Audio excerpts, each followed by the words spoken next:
La tour numéro 1 du World Trade Center à New York le vendredi 26 février 1993. Le stationnement souterrain est le théâtre d'une explosion dévastatrice que cache une fumée très dense. Une femme blessée, seule, prisonnière des décombres, appelle la police. Ce jour-là, le service de police de New York recevra plusieurs appels de détresse de gens qui semblent tout droit sortis d'un film catastrophe.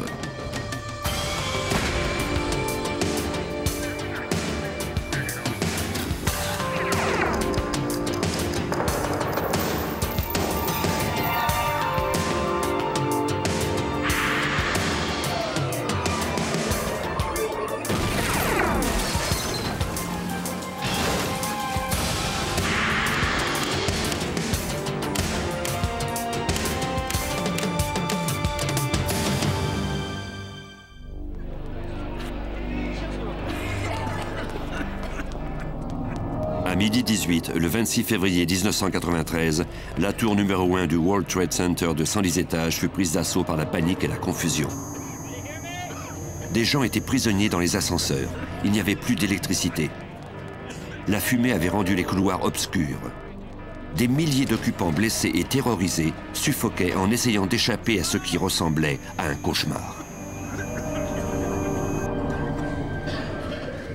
L'ingénieur qui avait conçu les tours avait pourtant imaginé plusieurs scénarios catastrophes. Les tours devaient pouvoir résister à la violence d'un ouragan et même à quelque chose d'aussi inimaginable que l'impact d'un avion à réaction rempli d'essence. Mais à l'évidence, il n'avait pas pensé à tout, même si personne ne savait encore exactement ce qui arrivait. La tour numéro 1 du World Trade Center s'était transformée en une immense cheminée. Les cages d'escalier aspiraient la fumée du sous-sol et enfumaient du même coup les étages supérieurs. Au cours des premières heures, on ne savait qu'une chose. La source du problème se trouvait dans le stationnement souterrain.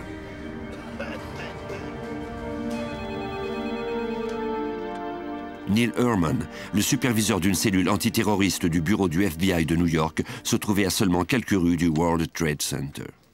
Même si les agents du FBI n'avaient aucune idée de ce qui avait pu causer ce désastre, ils décidèrent d'envoyer une équipe sur place. Au début, on nous a dit qu'il s'agissait peut-être d'un incendie ou de l'explosion d'un transformateur.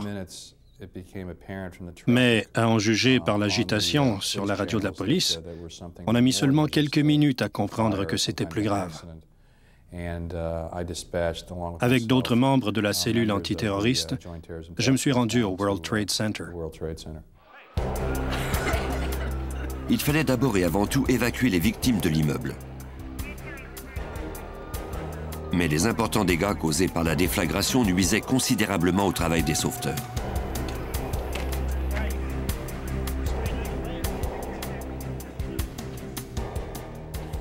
De nombreuses personnes durent faire des pieds et des mains pour enfin sortir de l'immeuble.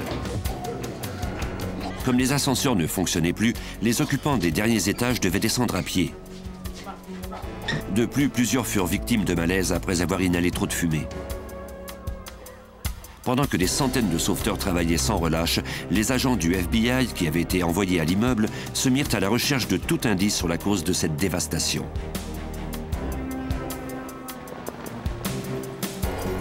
Les dégâts étaient colossaux. Tout autour du complexe, les rues s'étaient déformées sous la force de l'impact qui venait d'en dessous. L'hôtel Vista, niché entre les deux tours, avait subi d'énormes dégâts lui aussi.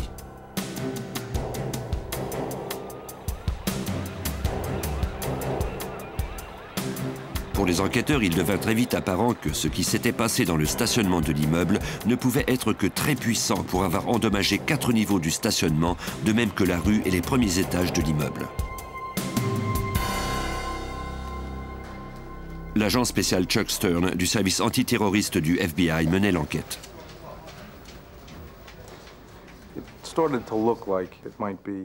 À peu près 1 heure après le coup, on a commencé à penser qu'il y avait eu des explosifs. Et bien sûr, on obtenait de plus en plus d'informations. Nos experts en explosifs du FBI étaient descendus dans le stationnement et ils travaillaient avec l'escouade anti-bombe de la police de la ville. Ils en étaient arrivés à la même conclusion, tout laissait croire à une explosion. En début de soirée, les 200 agents et experts du service des explosifs du quartier général du FBI furent envoyés sur les lieux pour venir en aide aux experts de l'escouade antibombe de la police de New York et ceux de l'ATF, le bureau qui régit l'alcool, le tabac et les armes à feu. La priorité, sortir des survivants. Les sauveteurs fouillaient principalement le stationnement. Lentement, à mesure qu'ils progressaient parmi les décombres, ils furent à la fois stupéfaits et soulagés de trouver des survivants.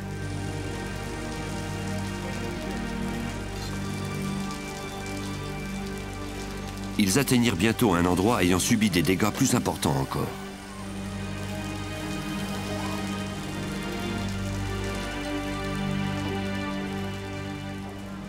Les experts en explosifs du FBI, de l'ATF et de la police de New York étaient tous vêtus de combinaisons de protection. Certains avaient avec eux des caméras thermiques qui pouvaient discerner les corps parmi les décombres. Les équipes de fouilles firent bientôt plusieurs découvertes macabres. Ils trouvèrent 6 morts. Parmi ceux-ci se trouvait John DiGiovanni, un vendeur de fournitures de dentisterie qui s'était garé dans le stationnement.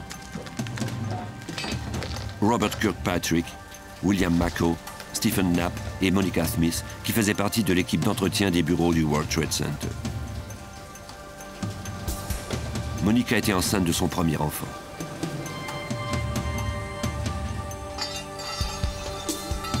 Wilfredo Mercado, un employé aperçu pour la dernière fois en train de décharger une fourgonnette dans le stationnement, fut également trouvé mort sous 4 mètres de béton.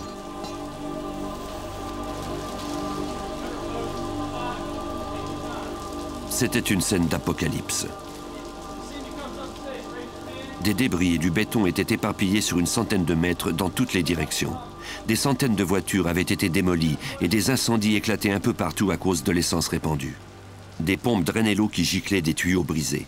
Au-dessus de leur tête, les sauveteurs virent 6 tonnes de béton maintenues par des barres d'armature tordues. Des câbles de fibre optique pendaient dans le vide. Pour les agents du FBI, il ne pouvait absolument pas s'agir là d'un accident.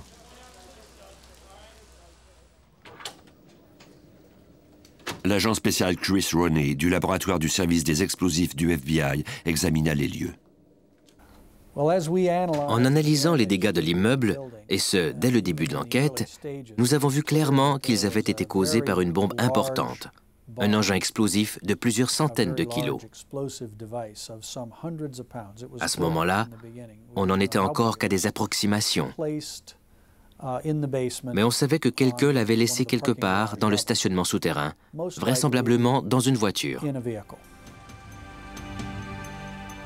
Si les conclusions préliminaires des agents étaient justes, c'était le plus important attentat terroriste à avoir lieu en sol américain jusque-là. Le lendemain matin, des équipes composées de diverses agences effectuèrent un examen plus poussé des dommages. En plus d'être toujours à la recherche de victimes, ils devaient trouver des indices qui expliqueraient la cause de l'explosion. On leur avait toutefois explicitement donné l'ordre de ne rien déplacer. La structure des niveaux inférieurs était sérieusement affaiblie. La moindre perturbation pouvait provoquer un affaissement et tuer ceux qui se trouvaient à l'intérieur. Le niveau 2 du stationnement s'était effondré et avait ainsi entraîné des centaines de voitures quelques étages plus bas. Tous les véhicules s'étaient par conséquent retrouvés au dernier niveau, écrasant du même coup la salle de réfrigération de l'immeuble. En fait, ce que les ingénieurs nous ont dit, c'est que les débris qui s'étaient accumulés autour des piliers les faisaient ressembler à des pailles qu'on aurait plantées dans le sable. Et il ne fallait pas enlever ces débris, car on risquait d'affaiblir du même coup le peu de soutien qui restait à l'hôtel Vista au-dessus. Des équipes d'ouvriers s'évertuèrent à renforcer murs et piliers de soutien sur les divers niveaux du stationnement pour que les agents et les investigateurs puissent examiner les lieux en sécurité. Après plusieurs heures, les techniciens purent enfin atteindre l'endroit où s'était produite la déflagration. C'était sinistre, presque fantomatique, car c'était désert. De nombreuses voitures avaient le coffre ouvert. On entendait parfois un tic-tac, semblable à celui que fait la minuterie d'une bombe, mais en fait, c'étaient les clignotants qui s'étaient mis à fonctionner. Peu à peu, les équipes se rapprochaient du foyer de l'explosion. Les dégâts étaient si importants qu'il ne restait rien qui puisse expliquer ce qui l'avait causé.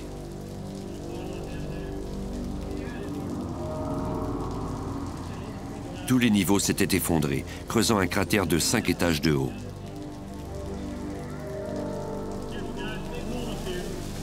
Les enquêteurs à la recherche de résidus d'explosifs eurent du mal à en trouver, car ils s'étaient mêlés aux débris de béton et autres matériaux de construction. On devrait passer au peigne fin des tonnes de décombres pour trouver la moindre parcelle d'indices. On recueillit la poussière sur des centaines de véhicules endommagés et on passe à l'aspirateur à l'intérieur à la recherche de résidus. Il n'était pas question de baisser les bras. Quelque part parmi ces décombres se trouvaient forcément des réponses. La population des États-Unis fut incrédule puis horrifiée en voyant les images de l'attentat à la bombe du World Trade Center. C'était comme si l'innocence de l'Amérique avait été détruite. Les États-Unis faisaient désormais partie des pays ciblés par les terroristes. Résolus à trouver les coupables, les dirigeants de la ville mirent leur tête à prix. On offrait 200 000 $, soit la plus importante récompense jamais offerte dans l'histoire de New York, pour tout indice menant à leur capture. Dès le samedi matin, le FBI établit un poste de commandement pour mener cette enquête. Tous les agents disponibles furent assignés à l'affaire. Ils reçurent des centaines de pistes. Beaucoup de gens appelaient pour parler d'un voisin suspect. De nombreux groupes revendiquèrent la responsabilité de l'explosion.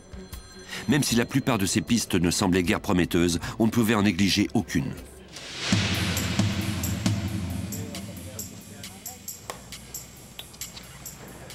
Deux jours après la déflagration, pendant que les agents continuaient de remonter des pistes, les enquêteurs qui examinaient la scène du crime remarquèrent un morceau d'acier tordu et carbonisé à l'endroit précis où l'on pensait que l'explosion avait eu lieu. Cette pièce provenait d'un véhicule détruit, peut-être même le véhicule utilisé pour le transport de la bombe. Les experts aperçurent alors une série de chiffres gravés sur ce morceau de métal. Bien qu'on leur ait ordonné de laisser tous les indices en place, ils étaient convaincus que cet objet était assez important pour qu'ils puissent contrevenir aux directives. Ils placèrent le morceau de métal sur un brancard et le firent monter jusqu'au niveau de la haut. Une fois à la surface, les agents acheminèrent à toute vitesse leurs trouvailles au laboratoire judiciaire du service de police de New York mis à leur disposition.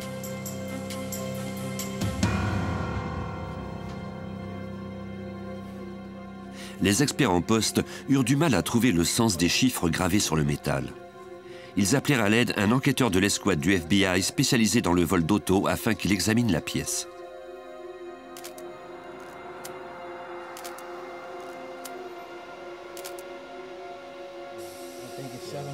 Son analyse fournit la première piste sérieuse de l'enquête. Il appela immédiatement l'agent spécial Stern pour lui faire part de ses conclusions. Il m'a dit « Chuck, j'ai examiné tout ça et j'ai demandé à la personne qui me montrait la pièce si elle savait ce que représentait ce numéro. C'était le numéro d'identification confidentiel du véhicule. » Ce numéro est tout aussi unique à une automobile que les empreintes digitales d'un individu. Ce numéro caché permet aux autorités de savoir si un véhicule a été volé. Il permet également aux enquêteurs d'obtenir des renseignements sur le véhicule, notamment qui en est le propriétaire. En moins de 3 heures, les enquêteurs avaient introduit le numéro dans la base de données criminelle nationale, le NCIC, dans laquelle se trouve la liste de tous les véhicules volés aux États-Unis. La réponse ne tarda pas à leur parvenir. C'était le numéro d'identification d'une camionnette Ford volée du concessionnaire DIB à Jersey City, au New Jersey.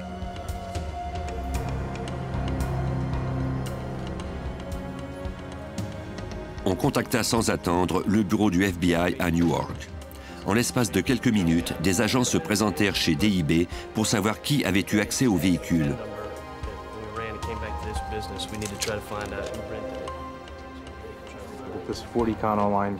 Cette camionnette Ford était en fait un véhicule de location de la société Ryder. Un certain Mohamed Salameh l'avait loué, puis il avait signalé son vol. Les agents ont appris des dirigeants de DIB que ce Salameh avait fourni une caution de 400 $ et qu'il avait essayé à maintes reprises de récupérer son argent. Après avoir consulté le procureur tard dans la soirée du mercredi, le FBI décida d'envoyer un agent incognito chez DIB le lendemain matin, lorsque Salameh viendrait chercher sa caution. Les agents passèrent le reste de la soirée à tenter d'en apprendre le plus possible sur ce Salameh.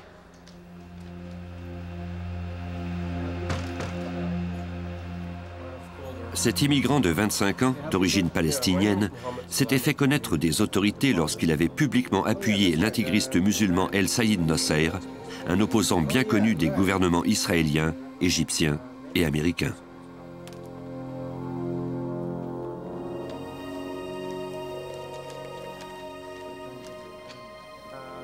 L'agent secret se fit passer pour un représentant de Ryder.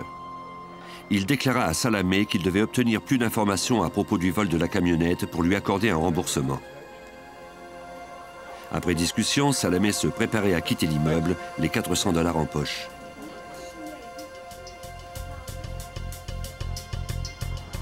Mais dès qu'il eut franchi le pas de la porte, des dizaines d'agents du FBI qui avaient écouté sa conversation avec l'agent secret se précipitèrent sur lui. Moins d'une semaine après l'explosion, le FBI avait un suspect en détention. Salameh parla peu aux agents qui l'interrogèrent à propos de l'explosion. Ceux-ci croyaient qu'il n'avait sans doute pas agi seul.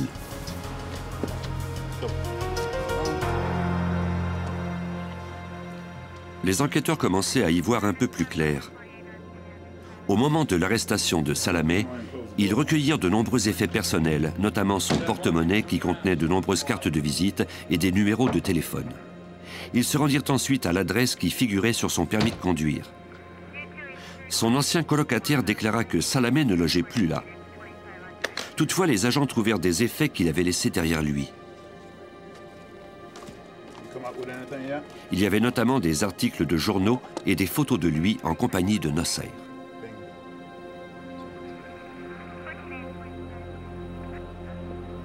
Ils y trouvèrent également des relevés bancaires.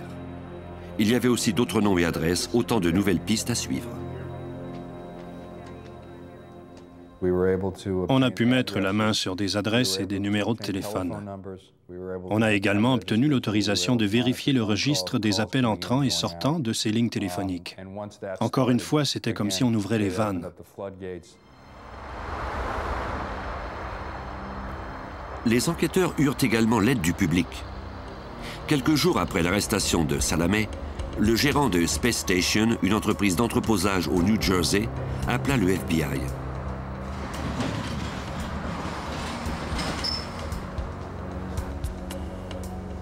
Des individus ayant loué l'unité 4344 avaient reçu de nombreux colis de fabricants de produits chimiques peu de temps avant l'explosion du World Trade Center.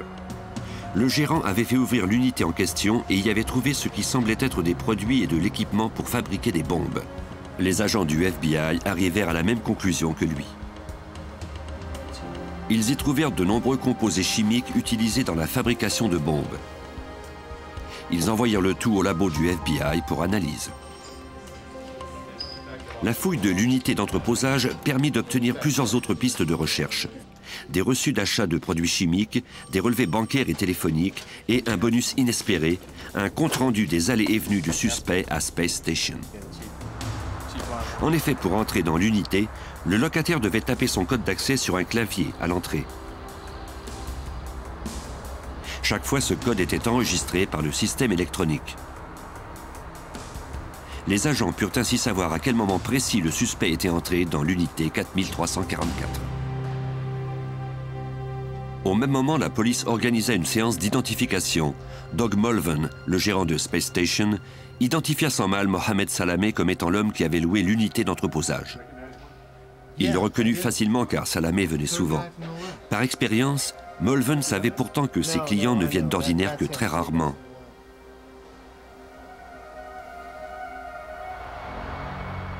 Poursuivant leur recherche d'une piste solide, les agents obtinrent les relevés téléphoniques d'un téléphone public situé devant Space Station.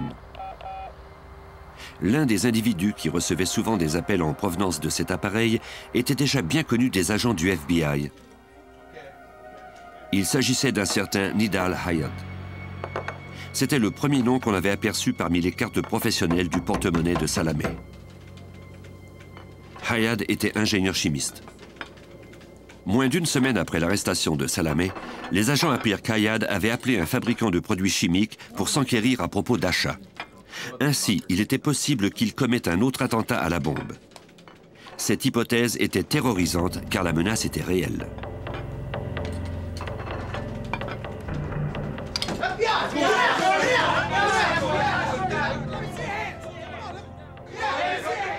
Les agents croyaient avoir obtenu suffisamment d'informations pour obtenir le mandat d'arrêt d'Hayat.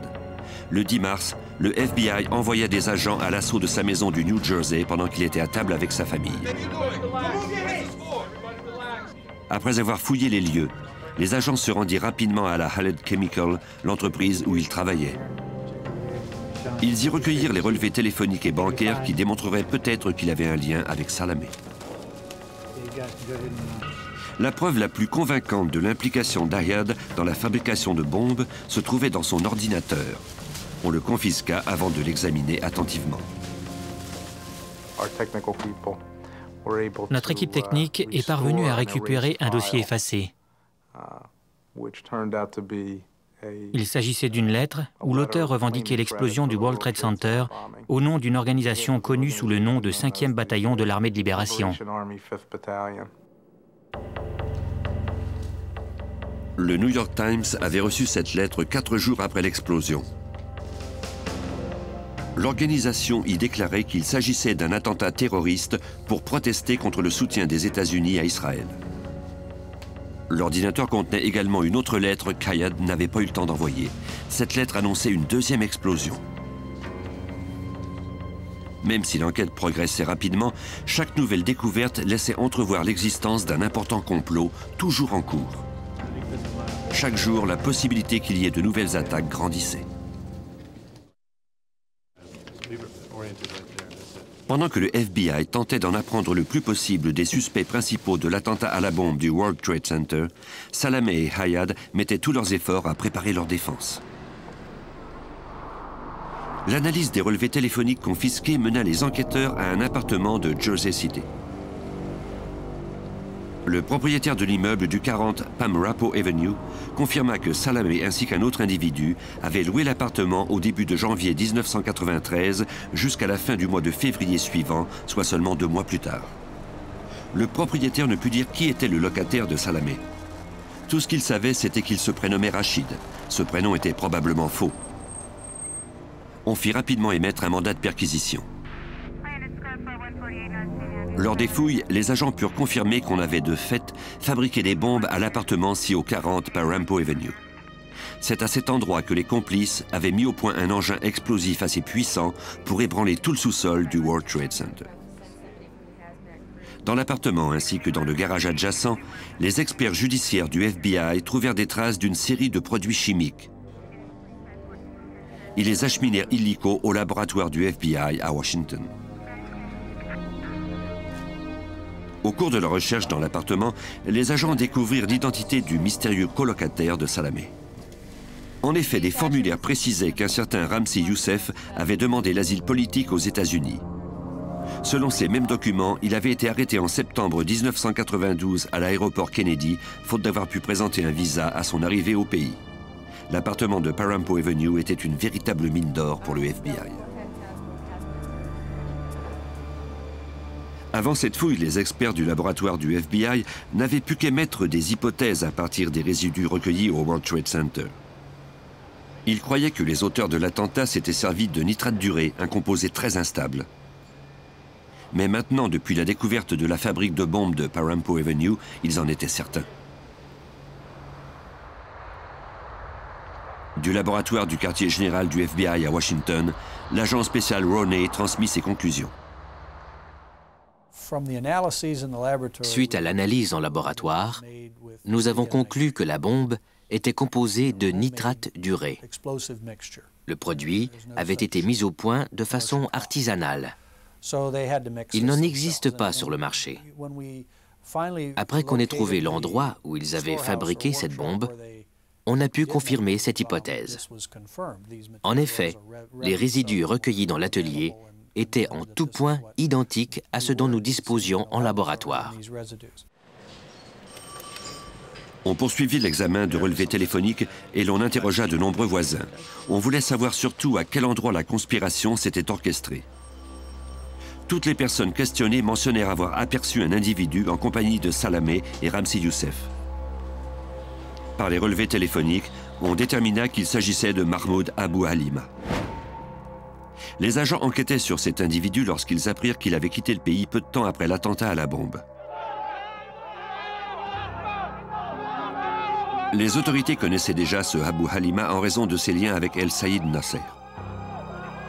Abou Halima était également un proche de l'intégriste religieux Cheikh Omar Abdul Rahman, qui serait plus tard condamné à une peine d'emprisonnement à vie pour avoir participé à des complots visant à détruire plusieurs immeubles importants de New York.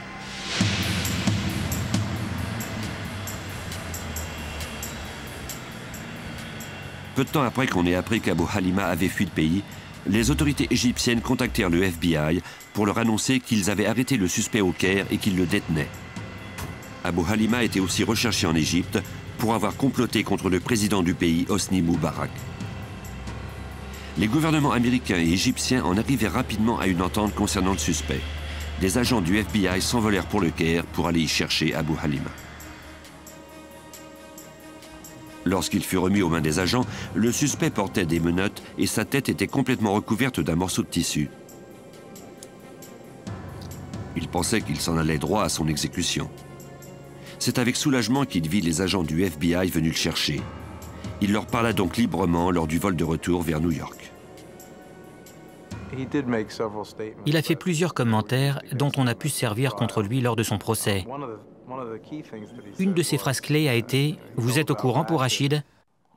On a su plus tard que c'était le faux nom de Ramzi Youssef. Abou Halima déclara à Stern que Youssef et lui s'étaient rencontrés en Afghanistan au camp secret du mouvement de libération armée des Moudjahidines, un camp d'entraînement où se retrouvaient des terroristes internationaux. Le nom de Ramzi Youssef apparaissait à chaque étape de l'enquête. Ce terroriste international était également expert en explosifs. Les agents croyaient qu'il avait orchestré l'attentat à la bombe du World Trade Center. Le FBI se mit dès lors à la recherche de Youssef. Les agents apprirent bientôt que celui-ci avait quitté le pays le soir de l'attentat à la bombe. On commença des recherches internationales pour retrouver ce suspect.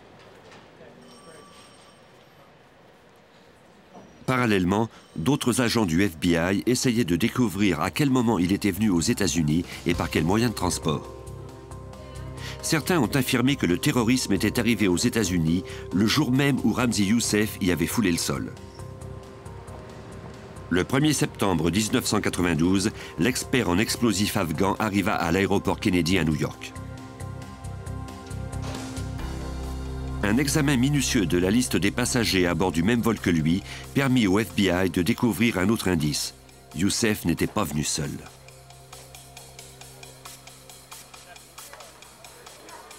Un certain Ahmed Hajjaj l'accompagnait. Les agents des douanes l'avaient d'ailleurs détenu car il avait présenté un faux passeport suédois. Ses valises contenaient plusieurs ouvrages traitant de fabrication de bombes et de techniques de guérilla. On lui avait confisqué sa valise et on l'avait fait incarcérer pour fraude. On pouvait en déduire qu'Hajjaj ne faisait vraisemblablement pas partie du complot. Il était en prison depuis septembre 1992 et l'attentat à la bombe du World Trade Center avait eu lieu en février 1993. Selon les règles en vigueur dans cette prison, tous les appels étaient enregistrés. Hajjaj avait laissé une piste sans le savoir et les agents s'empressèrent de la suivre. On s'est vite rendu compte qu'il était resté en contact avec les autres conspirateurs de diverses façons, mais surtout en faisant des appels à trois, c'est-à-dire qu'il appelait quelqu'un qui, à son tour, relayait les appels à un troisième homme. De fait, Il aidait ses comparses à réussir leur mission, fabriquer cette bombe. Les agents du FBI interrogèrent Hajjaj à propos de ses contacts et de ses connaissances en explosifs. Même s'il parla peu, son silence n'empêcha pas les agents du FBI de le faire accuser relativement à l'attentat à la bombe.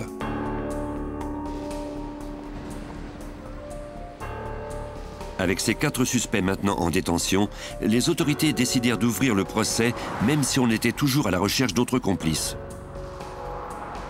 En septembre 1993, 6 mois après l'attentat à la bombe du World Trade Center, Salameh, Hayad, Abu Halima et Hajjaj comparurent à la Cour fédérale à New York. Au moment où le procès a commencé en septembre 1993, il nous a fallu mener 2 enquêtes de front. On devait continuer d'identifier tout complice et retrouver les fugitifs en plus de se préparer pour ce procès qui allait durer 6 mois et ne se terminer qu'en mars 1994. À ce moment-là, les experts avaient examiné les nombreuses scènes de crime. Le World Trade Center, l'unité d'entreposage et l'atelier de fabrication des bombes. De plus, on avait récupéré 70% de la camionnette ayant servi au transport de la bombe. On disposait également de quantités de reçus, de relevés téléphoniques et de rapports d'interrogatoire. On avait recueilli des tonnes d'indices. Il ne restait plus maintenant qu'à déterminer si cela suffirait au jury.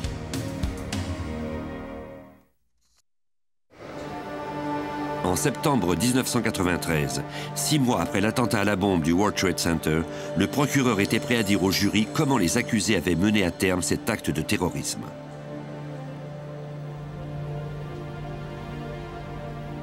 Tout avait commencé peu de temps après l'arrivée de Ramzi Youssef aux États-Unis en septembre 1992. Il avait emménagé avec Salameh et les 2 hommes étaient devenus amis. Leur amitié était fondée sur leur haine commune d'Israël et sur leur volonté d'obliger les États-Unis à cesser tout appui au gouvernement israélien. Ils avaient choisi le World Trade Center pour mener leur projet à terme. Les tours jumelles du World Trade Center étaient les plus hautes de la ville. Elles s'élevaient à 400 mètres au-dessus du sol.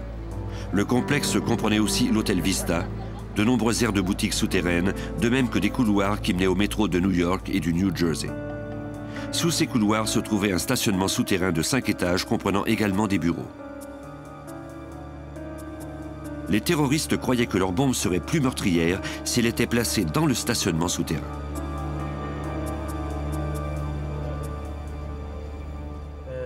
Le plan fut mis en action. Des reçus indiquaient qu'en novembre, Youssef avait acheté des produits chimiques sous un faux nom. Il avait effectué d'autres achats tout au long de l'hiver, tout en peaufinant la composition de sa bombe et en établissant le plan de son attentat. Les produits chimiques étaient livrés à l'unité d'entreposage de Space Station. Salameh et Youssef signaient les reçus de réception de ces colis en se servant de faux noms pour qu'aucun document ne mène la police jusqu'à eux. Les manuels de fabrication de bombes d'Hajjaj, confisqués lors de son arrivée aux États-Unis, manquaient à Youssef. Il avait donc mis au point un système de communication à 3 personnes pour parler secrètement avec Hajjaj en prison depuis New York ou encore depuis son appartement du New Jersey. Youssef appelait d'abord son ami Hayad Ismail, travaillant dans un comptoir à hamburger à Dallas, au Texas. Hayad appelait ensuite Hajjaj pendant que Youssef attendait sur son autre ligne.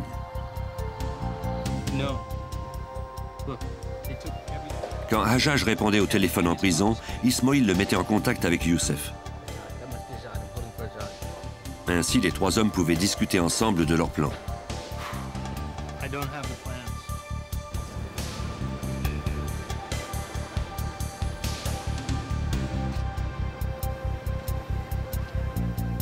Le 16 février, il loua une voiture pour aller voir le World Trade Center de plus près.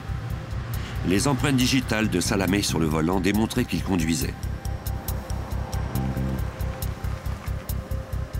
On avait trouvé ces empreintes sur le billet de stationnement du 2e niveau B. Les agents disposaient aussi d'un croquis de la main d'Ayad de cet étage du stationnement.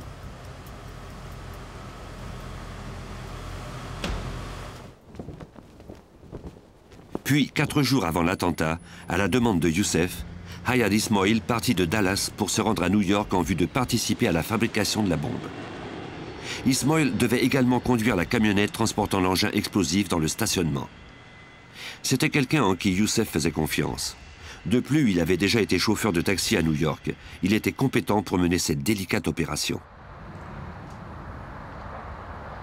Le 23 février, Salameh se rendit à la compagnie de location de voitures DIB et loua la camionnette Ford. En échange, il laissa une caution de $400.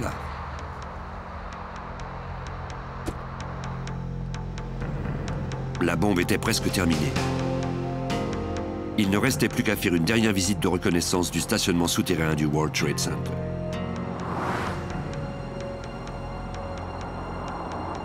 À bord d'une Chevrolet Corsica Bordeaux louée par Hayat, dont le second conducteur, selon les documents, était Salameh, les complices se rendirent au stationnement avec Youssef et Ismail pour déterminer à quel endroit précis laisser la bombe.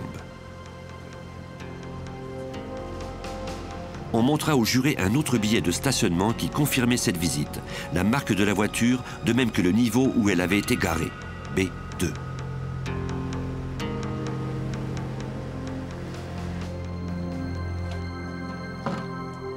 Le 25 février, à l'appartement d'Abu Halima sur Parampo Avenue, celui-ci, aidé de ses complices, mélangea soigneusement de l'acide sulfurique et nitrique avec de la glycérine pour en faire un composé fatal et très volatile, de la nitroglycérine. On estime à 550 kg la quantité de cristaux d'urée mêlés à plusieurs litres d'acide citrique. Puis les complices versèrent le mélange dans de gros barils de métal où il se transforma en masse gélatineuse. Quand ce fut fait, le tout fut versé dans des poubelles de plastique.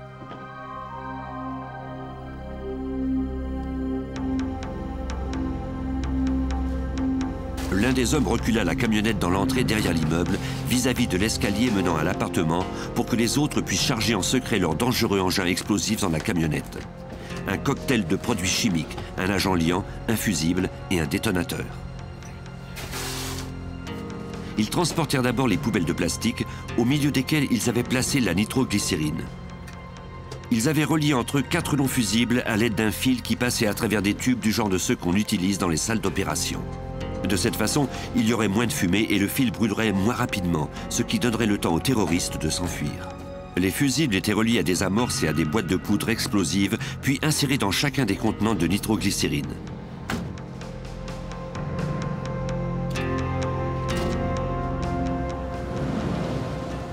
Il ne manquait plus que l'hydrogène qui rendrait l'explosion encore plus dévastatrice.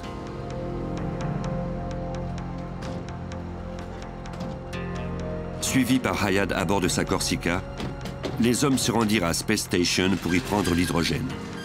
Après l'avoir mis avec beaucoup de soin dans la camionnette, ils calèrent les 3 réservoirs rouges derrière les boîtes de nitro contre les portes arrière.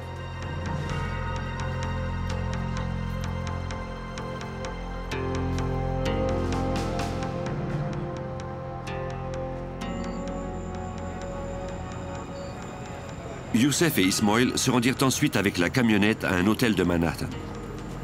Les fichiers de l'hôtel montraient qu'Ismail avait réservé une chambre pour la nuit du 25 février. Ils garèrent la camionnette pour la nuit à l'abri des regards. Le lendemain, les terroristes n'avaient plus qu'à se rendre au World Trade Center.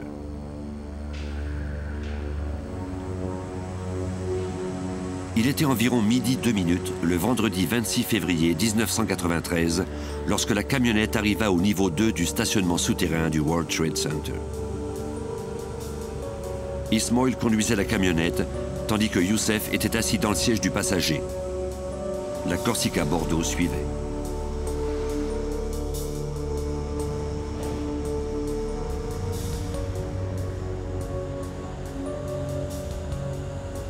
Ils garèrent la camionnette dans l'espace de stationnement normalement réservé aux véhicules des autorités portuaires de New York. Comme le World Trade Center appartient à ces autorités, leur parc de véhicules a un accès plus facile aux entrées et sorties du stationnement. La voiture pour prendre la fuite attendait tout près.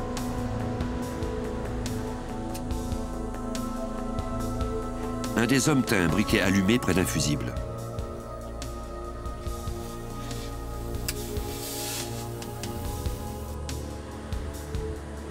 Dès qu'il fut allumé, les hommes s'engouffrèrent dans la Corsica et prirent la fuite. Le feu progressait d'1 centimètre toutes les secondes. Il ne faisait aucun bruit, ni fumée en raison du tuyau chirurgical utilisé par les terroristes.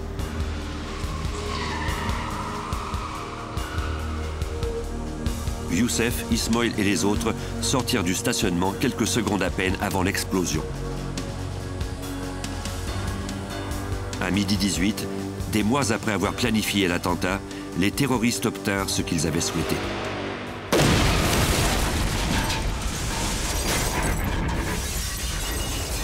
L'impact de l'explosion sur le mur de la tour fut colossal. Tout ce qu'il y avait autour fut détruit.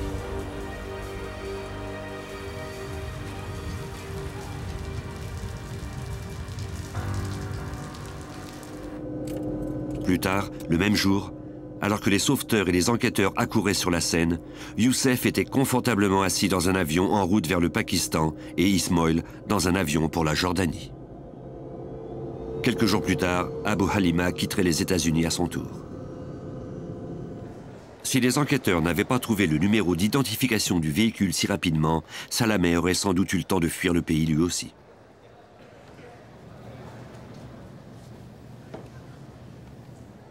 Au cours du procès de 6 mois, le jury entendit 206 témoins et passa en revue un total de 10 000 pages de témoignages. En février 1994, soit 1 an après l'attentat, le procès prit fin. Le jury ne mit que 3 jours à rendre son verdict, coupable de tous les chefs d'accusation. La présidente du jury lut alors 38 déclarations de culpabilité pour complot, destruction de propriété par explosion, transport d'explosifs d'un État à l'autre et enfin, meurtre. 3 mois plus tard, le 24 mai 1994, le juge Kevin Duffy condamna chacun des coupables à 1 an de prison pour chaque année de vie volée aux victimes. Ils écopèrent ainsi de 240 ans de réclusion sans possibilité de libération conditionnelle.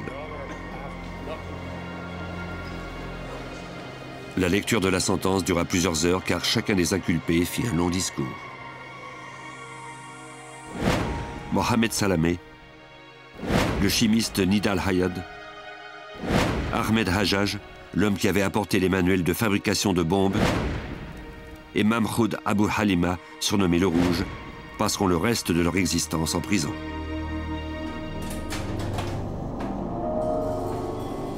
Ce n'est qu'en février 1995, 2 ans après l'attentat à la bombe du World Trade Center, qu'on arrêta enfin Ramzi Youssef au Pakistan et qu'il fut remis aux mains d'agents du FBI. C'est l'agent Stern qui fut envoyé pour le ramener aux États-Unis. Youssef se déclara prêt à parler. Il haïssait les Américains pour leur aide aux Israéliens. Il déclara à Stern qu'il avait choisi le World Trade Center comme cible car c'était le plus important symbole de l'impérialisme américain.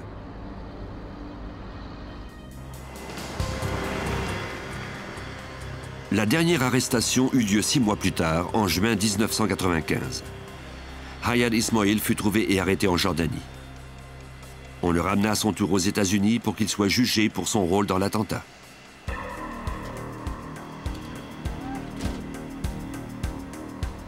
Youssef et Ismoil comparurent en même temps à New York. En janvier 1998, après qu'ils eurent été trouvés coupables des mêmes 38 chefs d'accusation que leurs complices, un juge les condamna tous deux à la prison à perpétuité sans possibilité de liberté conditionnelle. Une fois les coupables incarcérés, le FBI, de même que les autres services policiers américains, ont pu enfin faire le point sur cette enquête. L'attentat à la bombe du World Trade Center a constitué un réveil brutal pour nous tous au sein des forces policières. C'était à ce jour le plus important attentat terroriste au pays. Bien que le terrorisme soit présent aux États-Unis depuis plusieurs années, le fait qu'on s'en soit pris au World Trade Center était plus terrifiant que ce qui s'était produit auparavant. Le FBI est parvenu à résoudre ce complot rapidement et à punir les coupables. Mais cette catastrophe, aussi épouvantable fut-elle, n'a été que le signe annonciateur du séisme qui devait avoir lieu en septembre 2001 au même endroit. Le terrorisme n'était pas terminé. Le sera-t-il un jour ?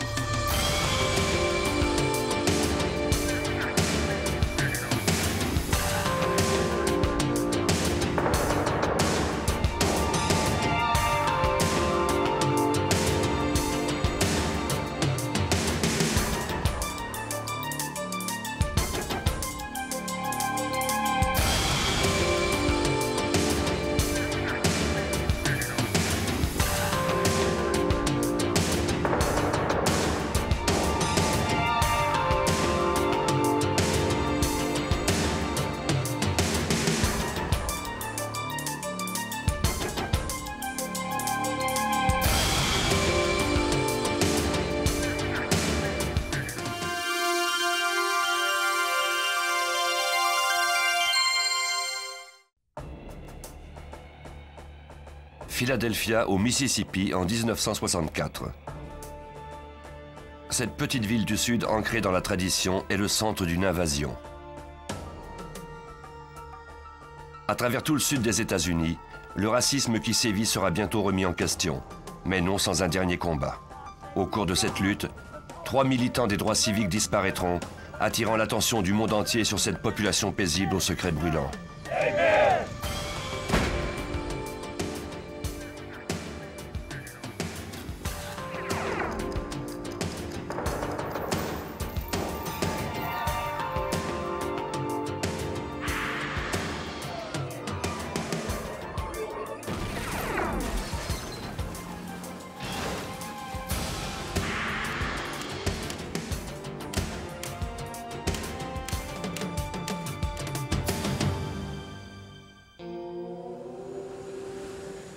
Au début des années 60, les gens du Mississippi ne sont pas différents des gens d'ailleurs. Ils sont fiers de leur ville et de leur village. Ils croient fermement en leurs valeurs et répugnent au changement. Mais un vent nouveau s'apprête à souffler sur le Mississippi et ce vent vient du nord. À l'été 1964, 1000 étudiants d'universités du nord des États-Unis se préparent à aller au Mississippi pour encourager la population noire à voter. En juillet, le président Johnson s'apprête à signer un nouveau projet de loi sur les droits civiques. C'est en quelque sorte le début de la fin de l'oppression des Noirs. Mais des générations de haine ne peuvent être éliminées par une simple loi.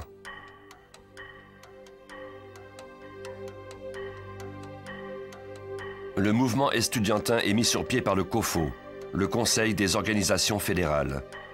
Ce groupe réunit une kyrielle d'organisations vouées à la défense des droits civiques des Noirs.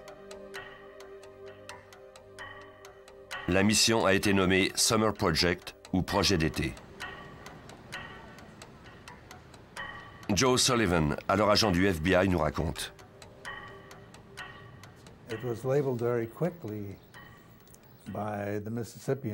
Très rapidement, les habitants de la région ont perçu cet événement comme étant l'invasion d'été du Mississippi. Ils étaient plutôt mécontents. C'est un peu la genèse du problème. Plus l'arrivée des étudiants approchait, plus la population locale était réfractaire. Pendant la journée, la vie suivait son cours normal, même si les gens chuchotaient entre eux à propos des mauvais moments à venir. Mais le soir, leurs mots se transformaient en gestes. C'est le moment que le Ku Klux Klan, l'Empire invisible, choisissait pour créer des remous. Il ne resterait pas invisible pour très longtemps. Les activistes des droits civiques, qui recevaient leur entraînement dans l'Ohio, n'ignoraient pas qu'ils seraient mal accueillis, mais ils n'avaient pas la moindre idée de la réelle portée de leurs actes. Pour les membres du COFO, le Mississippi et son long passé de ségrégation et de racisme fanatique étaient la cible la plus difficile à atteindre qui soit. Mais ce serait également leur plus grande victoire.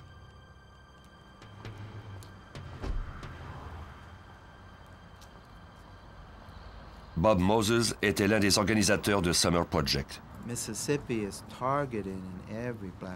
Dans l'esprit de tous les Noirs, le Mississippi est le symbole même du racisme. Pendant que nous organisions la campagne, une question nous hantait. On pouvait passer la nouvelle loi des droits civiques si on le voulait, on pouvait changer des choses, mais à moins qu'il n'y ait de réels changements au Mississippi, on ne pourrait pas se débarrasser de l'infection du racisme, parce que son foyer était le Mississippi. 6 mois avant l'arrivée des étudiants sur place, Michael Schwerner, 24 ans, quitta New York pour s'établir à Meridian, au Mississippi, pour mettre sur pied la base des opérations. Schwerner rencontra le pasteur de l'église méthodiste de Mount Zion de Longwood pour lui demander s'il acceptait de leur prêter l'église pour les réunions du COFO. La population noire de Longwood avait cohabité pacifiquement avec ses voisins de race blanche. Maintenant, elle était au centre d'une situation délicate. Le conseil de l'Église devait soupeser les pour et les contre, c'est-à-dire l'avancement des droits civiques ou bien d'éventuelles représailles pour la population noire.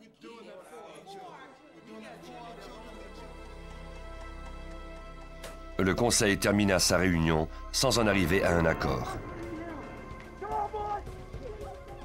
Mais le Ku Klux Klan allait prendre une décision à leur place. De nombreux membres de l'Église, dont des femmes, furent sauvagement battus.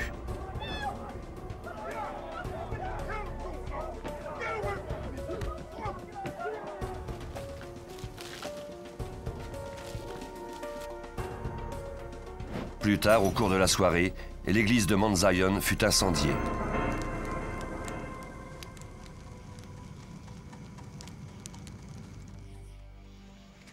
La police locale ne fit pas d'enquête, mais le FBI se pencha sur l'affaire. Les agents du FBI voulaient s'assurer qu'il n'y avait pas eu d'infraction fédérale. Ils savaient bien qu'une fois les étudiants arrivés, l'été serait long et très chaud. Le dossier fut nommé Mississippi Burning. Les agents menèrent leur propre enquête, demandant aux membres de l'Église ce qu'ils avaient vu le soir de l'incendie. Les membres du Ku Klux Klan étaient masqués, mais des témoins se rappelaient avoir aperçu un homme à bord d'une camionnette portant un chapeau de shérif. Un représentant de la loi était donc vraisemblablement impliqué dans l'affaire.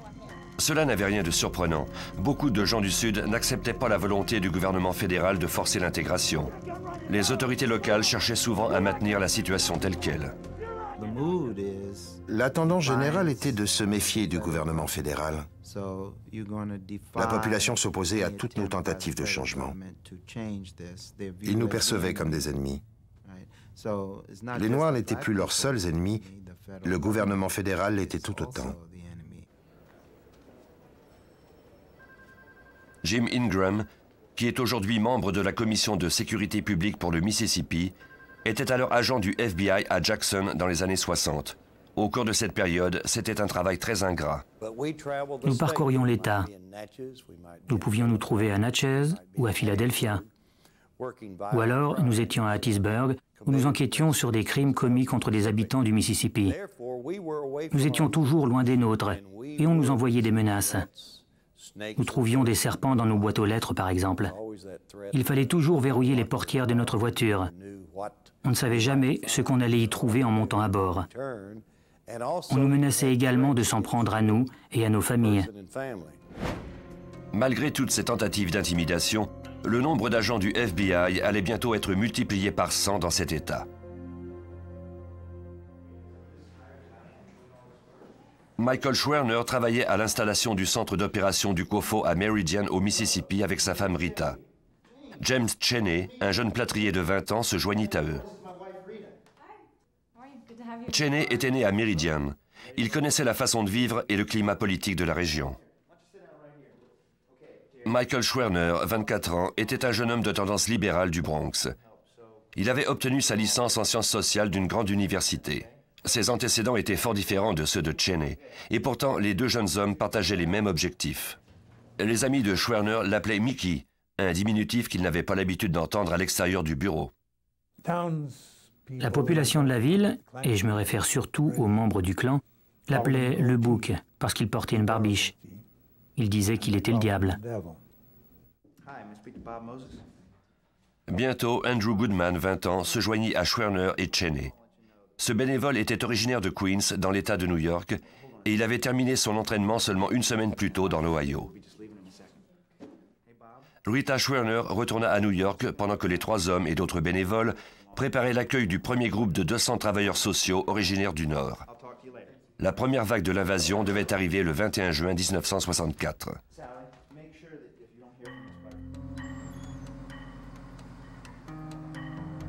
Ce matin-là, Schwerner, Cheney et Goodman se rendirent en voiture à Longwood, à 56 km de Meridian.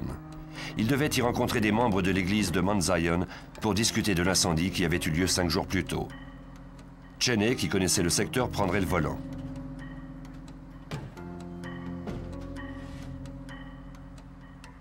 Ils étaient en quelque sorte l'avant-garde de cette marche pour la paix, et ils n'étaient pas sans savoir que le danger les guettait. Ils s'en tenaient à une consigne stricte: ne pas quitter l'autoroute, coopérer avec les autorités et ne jamais voyager de nuit. Ils avaient prévu rentrer au cours de l'après-midi. Schwerner demanda à ses employés d'appeler le bureau du COFO à Jackson si jamais il n'avait pas de ses nouvelles avant 16 heures. Il n'appela jamais.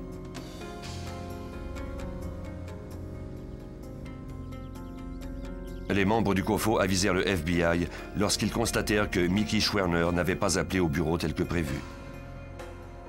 Les agents se mirent en contact avec les autorités de la région pour savoir si quelqu'un avait aperçu Schwerner, Cheney et Goodman. Il y avait une piste. Selon le shérif adjoint Cecil Price de Neshoba County, le trio rentrait de Longwood quand il leur avait demandé de se ranger près de Philadelphia, à 60 km de Meridian.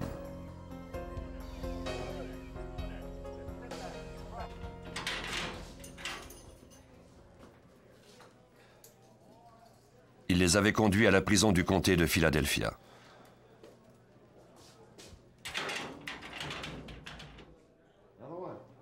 Cheney avait été mis en détention pour excès de vitesse.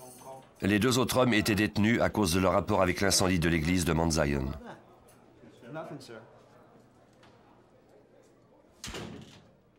Cheney fut enfermé dans une cellule destinée aux prisonniers noirs. Quant à Schwerner et Goodman, ils partageaient une autre cellule. Ils n'eurent l'autorisation de téléphoner qu'à la fin de la journée, soit quelques heures après 16 heures, heure à laquelle ils avaient convenu d'appeler le COFO. Selon une autre personne qui partageait leur cellule, lorsque la femme du geôlier dit à Schwerner qu'il pouvait faire un appel à frais virés, il refusa son offre. Personne ne sut jamais pourquoi. Finalement, Schwerner paya la caution de 20 $ de Cheney et l'agent Price libéra les hommes. Il était alors 22h30. On ignorait ce qui avait pu leur arriver ensuite.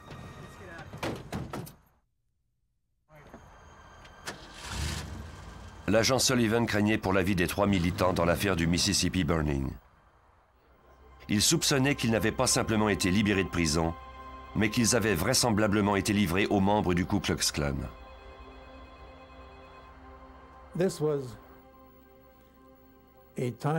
C'était le genre de crime auquel j'étais habitué. On emprisonne un individu, et puis on le livre plutôt que de vraiment le libérer. J'étais habitué à cette façon de procéder, et j'étais à peu près sûr que c'était ce qui s'était produit. Le point de départ de l'enquête était le shérif adjoint Price, la dernière personne à avoir vu Schwerner, Cheney et Goodman. Ce dernier s'en tint à la même version.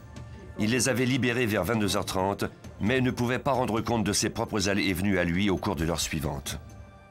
Joe Sullivan avait été dépêché de Memphis pour mener cette enquête. C'était la seule piste et elle était bien mince. Le bureau du shérif était complice, j'en étais convaincu. Mais je n'avais aucune preuve.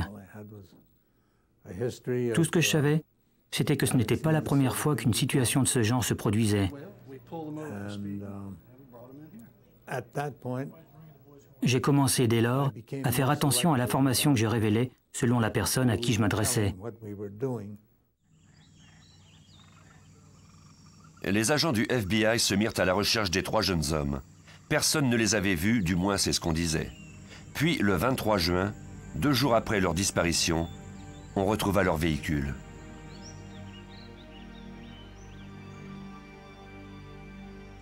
Deux Indiens Choctaw d'une réserve indienne voisine avaient aperçu leur véhicule en flammes le lendemain soir.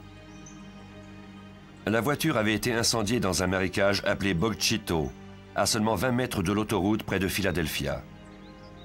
Lorsqu'ils se rendirent compte qu'il ne s'agissait pas d'un événement anodin, ils appelèrent le FBI.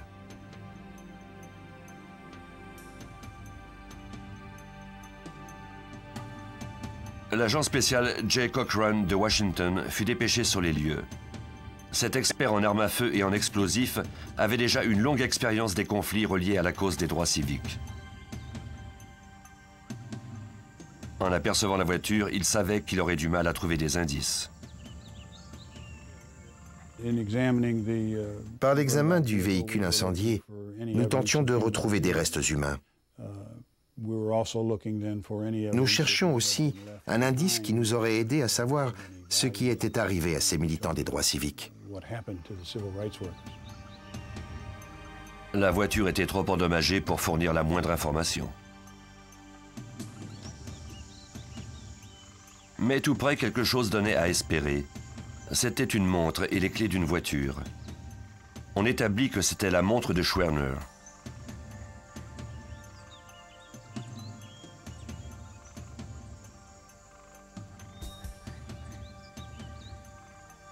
Elle s'était arrêtée à 12h45. La nouvelle de cette découverte se propagea comme une traînée de poudre. Le véhicule venait à peine d'être découvert que la nouvelle circulait déjà sur le téléx de la police et la radio, etc., etc. Nous nous sommes retrouvés avec une foule de curieux à Bog Chitto et cela nous rendait la situation difficile.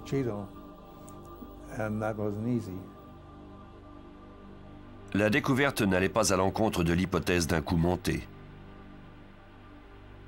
Mais pour les enquêteurs, il n'y avait guère d'espoir de retrouver ces hommes vivants.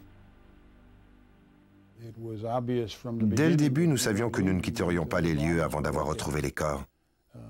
Hoover ne l'aurait pas toléré, le public non plus. Nous devions retrouver ces corps, peu importe le temps requis.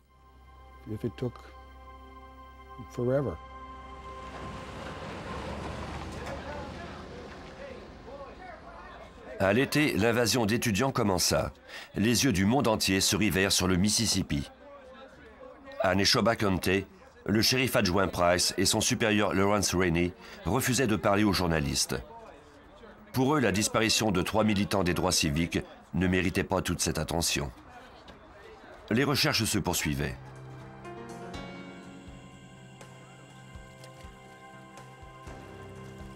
« 400 marins de la base aéronavale de Meridian étaient de service. Ils se relayaient les uns les autres. Ils fouillaient dans les bois et les cours d'eau.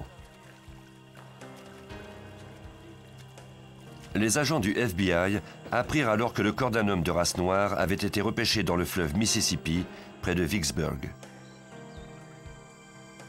Ils se rendirent sur les lieux pour enquêter à ce sujet. Vicksburg était à 225 km de distance, mais il était possible que le corps de Cheney ait été emporté par le courant. C'était leur seule piste.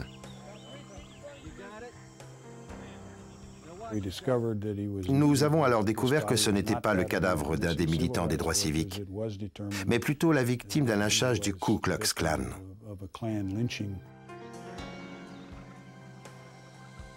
Ce ne serait pas la seule fausse piste au cours de cet été.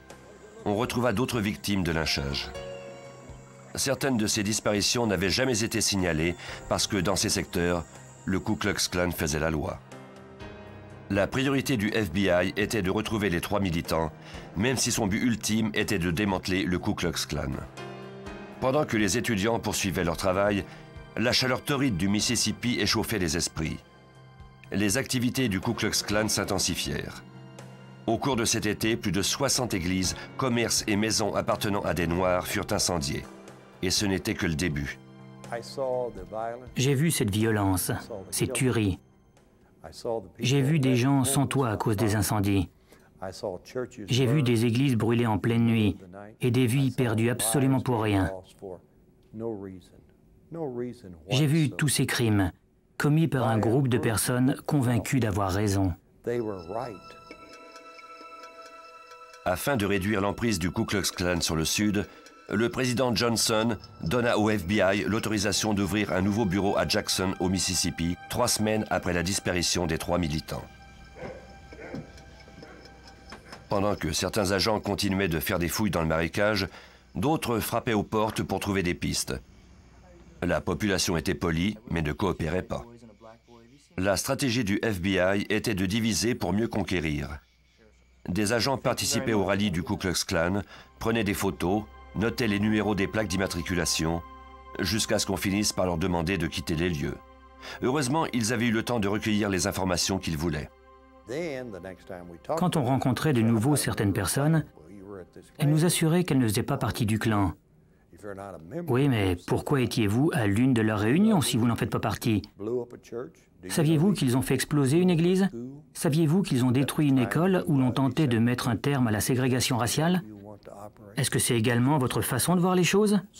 La plupart nous répondaient que non. Le fait d'aller à ces rencontres nous permettait d'en décourager plusieurs. Certains ne s'y rendaient plus parce qu'ils craignaient qu'on leur rendrait ensuite visite. D'autres personnes étaient plus difficiles à convaincre. On assigna des agents à chacun des membres du clan pour les surveiller. Si un acte quelconque de violence avait lieu, l'agent avait la responsabilité de communiquer avec le membre du clan dont il était responsable et l'interroger à ce sujet. Ils ont rapidement manifesté leur mécontentement de se faire réveiller à 3 heures du matin lorsqu'un crime avait été commis 4 comtés plus loin. Après un certain temps, leurs femmes nous ont demandé d'arrêter. Leurs enfants voulaient aussi qu'on cesse de les harceler. C'est alors que nous avons pu ouvrir le dialogue et qu'ils ont compris qui nous étions. Nous nous appelions par nos prénoms.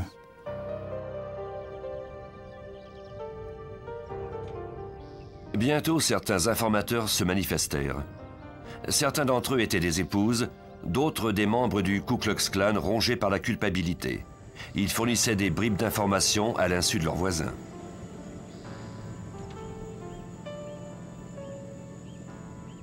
Pour encourager ces informateurs, des organismes des droits civiques et religieux débloquèrent des fonds pour les payer. Le voile de silence commençait enfin à se lever.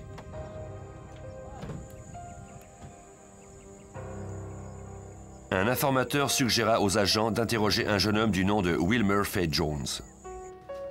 Ce dernier avait 19 ans. Il vivait à Chicago. Il était parti brusquement de Philadelphia environ 3 semaines avant la disparition des hommes. Il n'était pas parti de son plein gré. Il déclara aux agents que ses problèmes avaient commencé le 1er juin. Il s'était rendu dans une bijouterie pour faire agrandir sa bague de graduation. La femme qui l'avait servi était plutôt hésitante, mais elle avait tout de même accepté de la réparer. Peu de temps après, il fut arrêté par le shérif Rainey et l'agent Price. Ils le mirent en détention, présumément pour avoir demandé à la jeune femme de sortir avec lui. On ne lui accorda pas la permission de téléphoner. Lorsqu'il fut enfin libéré, peu après minuit, un gang d'hommes l'attendait.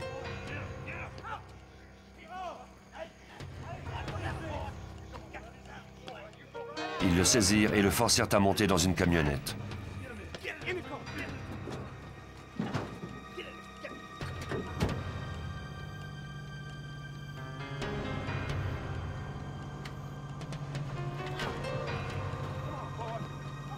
Ses ravisseurs le conduisirent dans un endroit isolé. Ils tentèrent ensuite de le forcer à avouer qu'il avait fait des avances à la jeune femme. Wilmer Fay Jones jura qu'il n'avait rien fait. Les hommes étaient prêts à le tuer sur place. Puis l'un d'entre eux, qui se faisait appeler le pasteur, décida de l'épargner. Il dit à Jones de quitter la ville pour toujours, sinon il serait un homme mort. Jones monta à bord du premier autobus qui quittait la ville.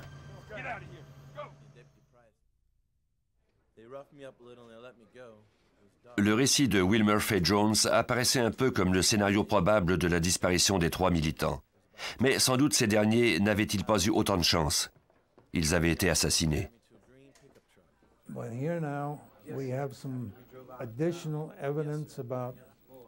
Nous avions d'autres indices sur ce qui arrivait aux individus qui étaient mis en détention dans une prison, et puis sur la façon dont on se débarrassait d'eux. Si cela s'était produit une fois à Neshoba County, cela avait pu se produire à nouveau.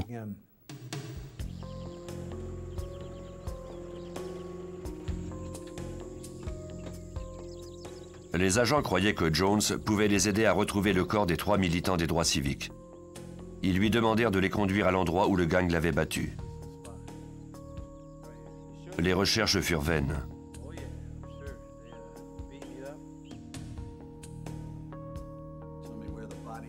Entre-temps, Sullivan gagnait peu à peu la confiance d'un informateur éventuel.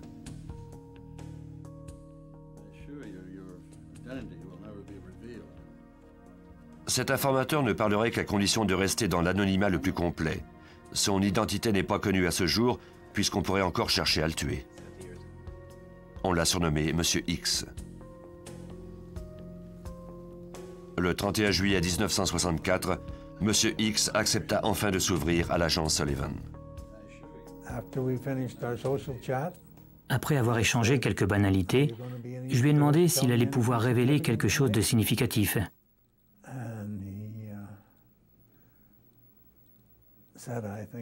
Il m'a dit qu'il pensait savoir où se trouvaient les corps.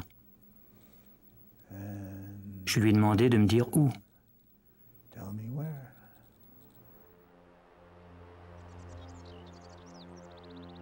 Selon M. X, Goodman, Cheney et Schwerner avaient été enterrés sous une digue à Old Jolly Farm. Cette ferme appartenait à Olin Burridge, l'un des hommes les plus riches du comté. Les agents ne pouvaient s'y rendre immédiatement. Ils savaient que le Ku Klux Klan épiait leurs moindres mouvements. Ils ne voulaient pas qu'ils se doutent qu'un informateur leur avait donné cette piste. Ils obtinrent finalement le mandat de fouiller Old Jolly Farm. Sullivan envoya l'agent Cochran au site accompagné d'autres agents.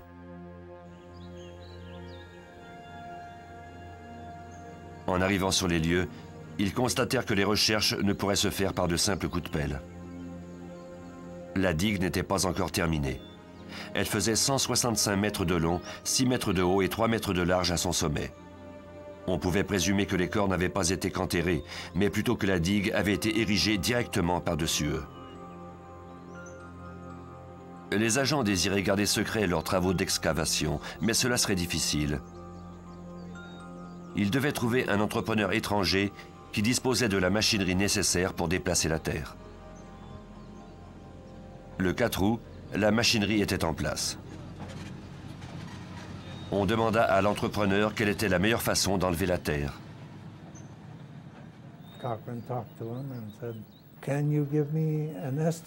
Cochran lui a demandé à quel moment cette digue avait été construite, comment elle avait été faite, pourquoi elle avait cette forme, et combien de temps avait été requis pour l'ériger.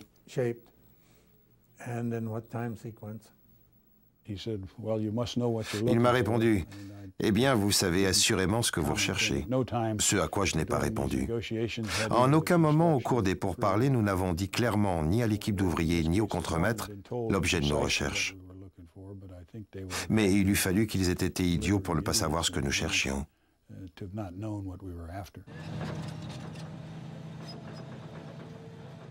Le contremaître donna ensuite aux agents un coup rapide en construction de digues. Cochran planta ensuite un bâton dans le sol pour indiquer à quel endroit il voulait qu'on commence les travaux d'excavation. Puis subitement, par un geste qui est devenu légendaire dans les annales du FBI, il changea d'avis.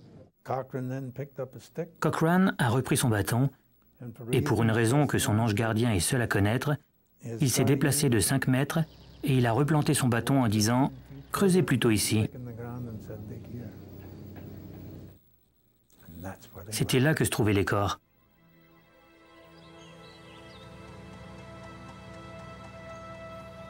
Les travaux, qui avaient débuté à 8h30, progressaient lentement. À 14h45, la fosse faisait 4 mètres de profondeur. On pouvait déjà sentir l'odeur âcre de la mort. On abandonna la machinerie pour utiliser des outils de jardinage. À mesure que le jour avançait et que le soleil plombait, l'odeur devint plus puissante. Les mouches arrivèrent par centaines, comme pour confirmer la réussite des recherches. Peu après 15 heures, on retrouva le premier corps à environ 4 mètres de profondeur. On l'identifia grâce au contenu de son portefeuille. C'était Mickey Schwerner. Goodman fut ensuite déterré, puis Cheney. C'est très difficile à décrire. C'est l'image même de l'inhumanité de l'homme. Tuer des personnes sans raison valable.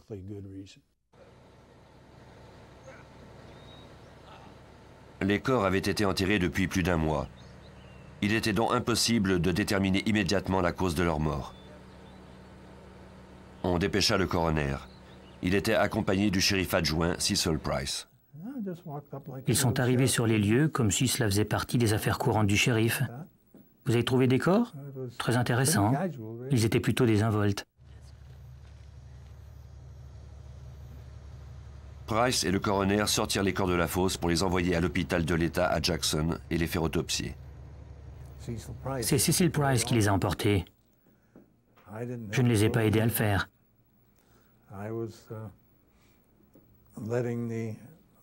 Je laissais les autorités locales faire leur travail. C'était leur juridiction. On ne pourrait donc pas nous accuser ensuite d'avoir semé la confusion ou trafiqué les indices.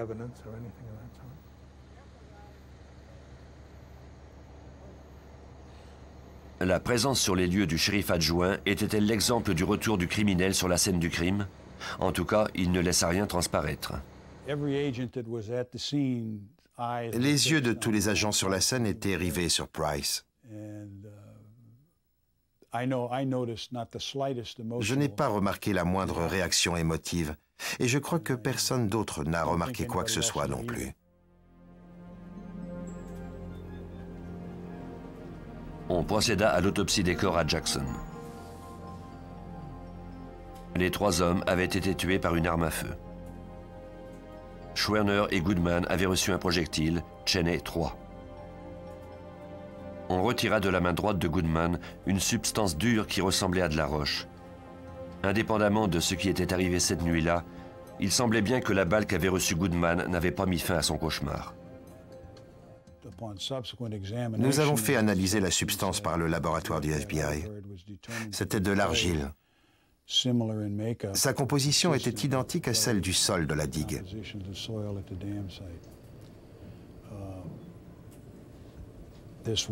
Cela sous-entendait que Goodman était encore en vie au moment où on l'a enterré.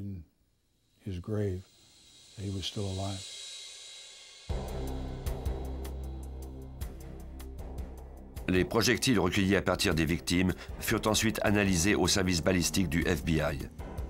La plupart des 5000 armes qui en constituent la collection sont des armes qui ont été confisquées lors de crimes. Le matériel de recherche a beaucoup évolué depuis 1964, mais le rôle des experts est resté le même. Prouver qu'une telle arme à feu a servi à tirer tel projectile.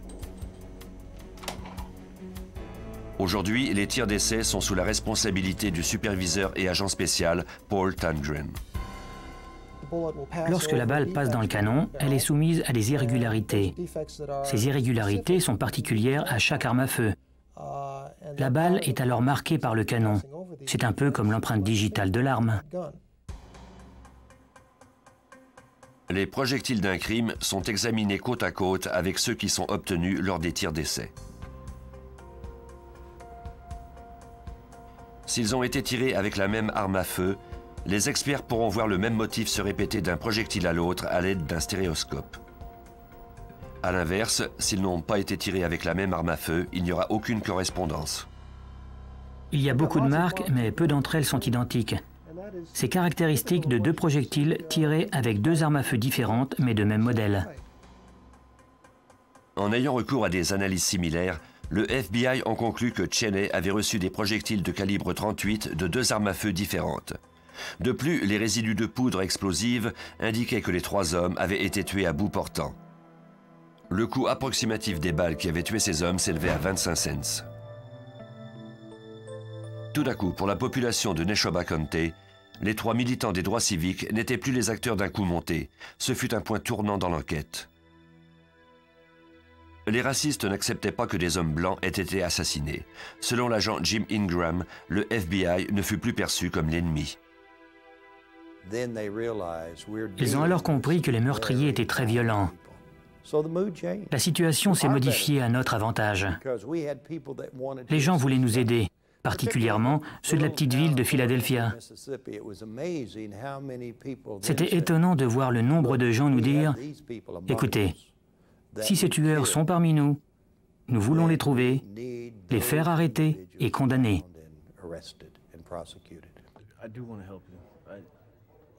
Le sergent Wallace Miller de la police de Meridian était un membre respecté du Ku Klux Klan qui estimait en avoir maintenant assez vu. Il voulait quitter le clan, mais le FBI le convainquit de rester. Maintenant, les agents disposaient d'une taupe. Il y avait enfin une brèche dans les murs de l'Empire invisible.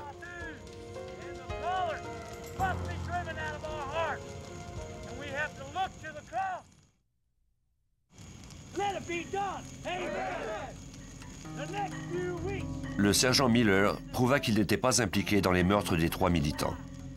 Il aida le FBI en obtenant des informations de la part des autres membres du Ku Klux Klan. D'autres individus tels que lui commencèrent également à se manifester.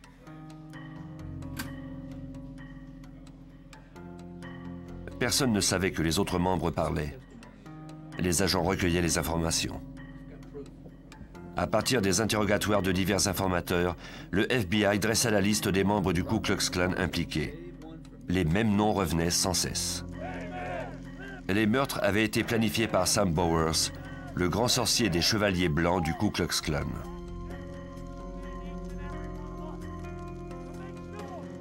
Son bras droit était Edgar Killen.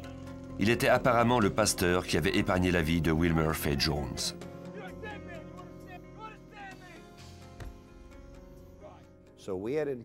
Les informateurs nous donnaient des renseignements de première main. Les individus qui avaient été impliqués dans les meurtres ont même accepté de signer des aveux. Les aveux menèrent à d'autres aveux. Lentement se dessinaient les événements qui avaient eu lieu.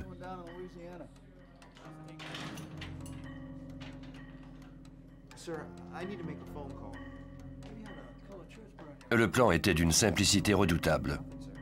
Pendant que Schwerner, Goodman et Cheney étaient en détention, le shérif adjoint Price avait appelé le pasteur Killen, qui était alors venu avec d'autres membres du clan. Ils avaient fait le plein d'essence, chargé leur arme à feu et attendu que les 3 hommes soient libérés pour mettre à exécution le plan de leur grand sorcier.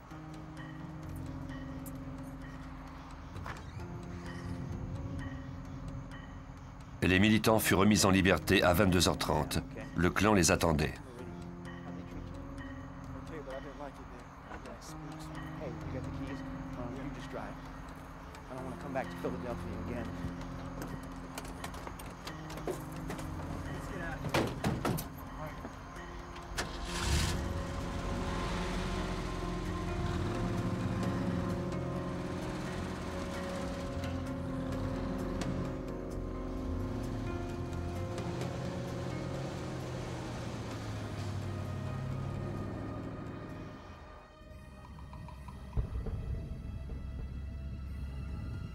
Tout près de Philadelphia, les militants remarquèrent dans leur rétroviseur des phares qui se rapprochaient rapidement. Ils accélérèrent jusqu'à 160 km/h pour leur échapper. L'un des 3 véhicules eut des ratés. La voiture du shérif adjoint Price était l'une des 2 autres voitures. Il alluma son gyrophare. Cheney rangea la voiture le long de la route.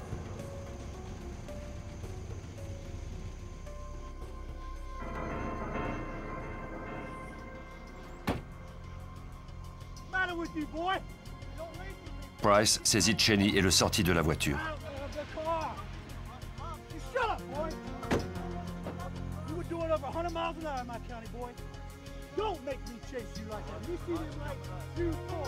Schwerner et Goodman furent escortés jusqu'à l'arrière de la voiture de police. Alors que Cheney se préparait à les suivre, Price lui asséna un coup de matraque et le poussa dans la voiture.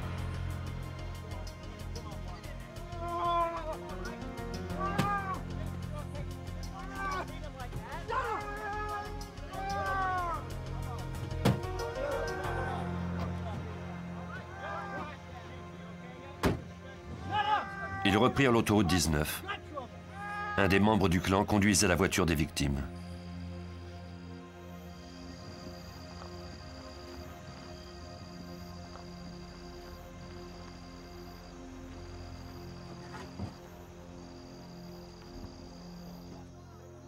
Les meurtres furent commis sans autre forme de procès. Schwerner fut tué le premier.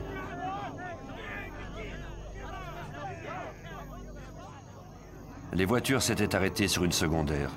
On sortit Schwerner de la voiture, on le retourna et on lui tira une balle à bout portant.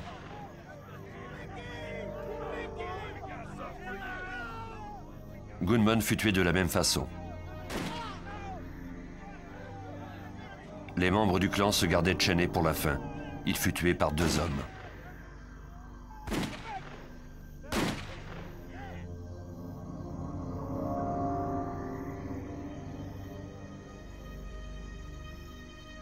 Leurs corps furent ensuite remis dans leur véhicule. On les conduisit à Old Jolly Farm, où l'opérateur du bulldozer attendait dans l'obscurité, prêt à enterrer les corps sous 4 mètres d'argile.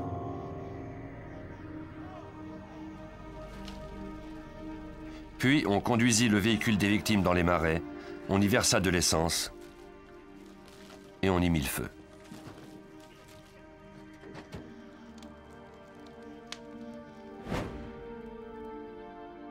Le 25 novembre, le FBI annonça connaître l'identité de ceux qui avaient tué les 3 militants. Aux États-Unis, les accusations de meurtre sont cependant sous la juridiction de l'État et non du fédéral. Le FBI pouvait seulement faire accuser les membres d'avoir violé les droits civiques des 3 victimes. Il était peu probable que l'État du Mississippi procède à des accusations de meurtre. Plus de 5 mois plus tard, 19 hommes furent accusés de forfaiture, de complot en vue d'opprimer et d'intimider les militants et de les empêcher d'exercer leurs droits constitutionnels. 2 autres hommes furent accusés de complicité car ils savaient que les meurtres devaient se produire.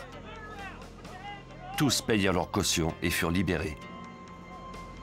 On fixa au 10 décembre l'audience préliminaire. On se rendait compte de l'envergure des indices que nous avions recueillis. Les photos de la digue, des corps, les photos de l'autopsie, le véhicule incendié, etc., etc.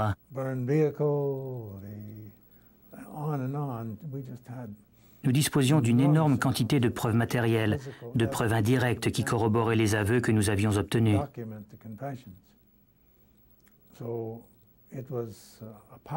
C'était une enquête impressionnante et nous avons eu la chance d'avoir dans notre équipe 2 procureurs hors du commun.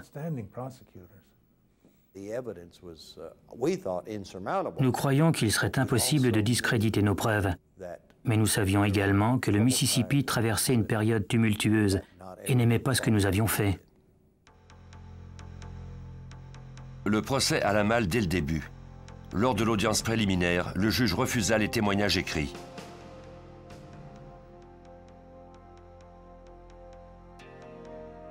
Le gouvernement fit pression et le 11 janvier, un grand jury déclara coupable 18 hommes, dont le shérif Rainey et son adjoint Price. Malheureusement, le chef d'accusation retenu n'était plus un crime de forfaiture, mais un simple délit. L'affaire traîna jusqu'en 1966, lorsque la Cour suprême des États-Unis établit enfin qu'il y avait eu forfaiture. 3 ans après les meurtres, soit le 9 octobre 1967, on tint un procès à la Cour fédérale de Meridian. Pendant 10 jours, la nation attendit le verdict. Mais il n'y en eut point. Le jury n'arriva pas à faire l'unanimité. Immédiatement, les gens qui se trouvaient dans la salle d'audience de Meridian se sont mis à rire, à se serrer dans leurs bras en disant qu'ils avaient gagné, puisque le jury n'était pas arrivé à un verdict. Le juge leur a alors dit que ce n'était pas le cas, que le jury devait poursuivre les délibérations. Le jury retourna donc en délibération. Le lendemain matin, le 20 octobre 1967, ils étaient enfin arrivés à un verdict. Des 18 hommes accusés, 8 hommes, dont le grand sorcier Sam Bowers et le shérif adjoint Cecil Price, furent trouvés coupables d'avoir violé les droits civiques des 3 militants. 3 ans s'étaient écoulés depuis les meurtres. Justice était enfin rendue, mais le prix de cette justice était dérisoire. Bowers reçut la sentence la plus sévère, seulement 10 ans d'emprisonnement. Cecil Price fut condamné à 6 ans d'emprisonnement, et le shérif Rainey et le pasteur furent tous deux acquittés. Aucun des hommes accusés ne fut poursuivi par l'État. La plupart d'entre eux vivent encore au Mississippi. Et bien qu'il ait été question de rouvrir le dossier, tous les indices ont été détruits il y a plusieurs années par ordre de la Cour. La haine qui divisait la nation ne disparut pas facilement. Selon le militant Bob Moses, les événements du Mississippi marquaient cependant le début de changements importants.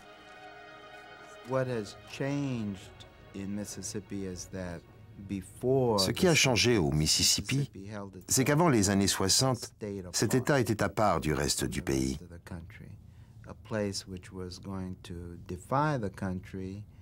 On n'hésitait pas à y défier la loi pour maintenir cet apartheid. Maintenant, la loi y est respectée, comme dans le reste du pays. Le Mississippi est devenu un État comme les autres.